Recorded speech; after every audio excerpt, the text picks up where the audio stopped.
Maryse Hodjak, j'étais étudiante à la Cambre, donc j'ai terminé un master en dessin et j'ai participé au projet intergénérationnel au Val-des-Roses.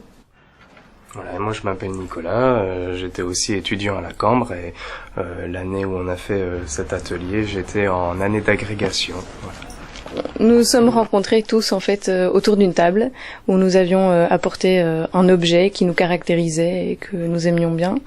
Donc la plupart des personnes âgées, c'est vrai qu'elles avaient apporté une photo de leur mariage ou de quand elles étaient jeunes. Et pour mon cas particulier, donc j'avais ramené une boîte qui appartenait à ma mère, qui était dans la maison de mon arrière-grand-mère, et Irène, avec qui j'ai travaillé, avait aussi ramené des boîtes un peu comme des poupées russes. Et elle s'est levée, elle a dit voilà, je veux travailler avec cette jeune fille. Donc le contact premier était établi, et puis après on s'est plus profondément rencontrés, disons, on s'est apprivoisés petit à petit et on a démarré le projet. Le premier contact, vraiment l'ouverture que j'ai eue, c'était avec l'atelier qui caresse avec du plâtre, en faisant des bandes de plâtre sur les mains. Et là, j'ai commencé à avoir des contacts avec certains résidents du Val-des-Roses, en leur mettant des bandes de plâtre ou en eux me mettant des bandes de plâtre. Moi, ce que j'en retire, plastiquement, techniquement, j'ai appris des choses pour le faire ou pour l'intégrer vraiment dans le tram, pour que ça soit cohérent, etc. Après, je pense qu'il reste réellement, c'est la relation qui s'est créée avec Irène, que je vais revoir régulièrement. Pour moi, c'est ça qui reste finalement.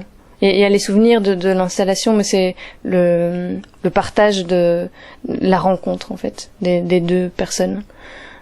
Voilà. Après, ça a suscité d'autres projets, ça continue. Donc, avec d'autres personnes du Val-des-Roses, on entame un nouveau projet pour continuer ça, parce qu'on a vu que ça fonctionnait, ça marchait, ça faisait du bien à tous les partis. Et donc on continue ça, on poursuit. Puis ça m'a à la fois appris humainement, mais à la fois sur peut-être le rôle de l'artistique ou la manière dont moi je vais essayer de développer mes propres créations ou mes propres démarches et dans quelle structure je travaillerai plus tard en tant qu'artiste. Je pense que c'est ce côté de rencontre et de bouleverser un petit peu pour pouvoir rencontrer un peu plus, d'ouvrir. Je pense que c'est plein de choses qui étaient très forts dans cette expérience qui restent un bagage.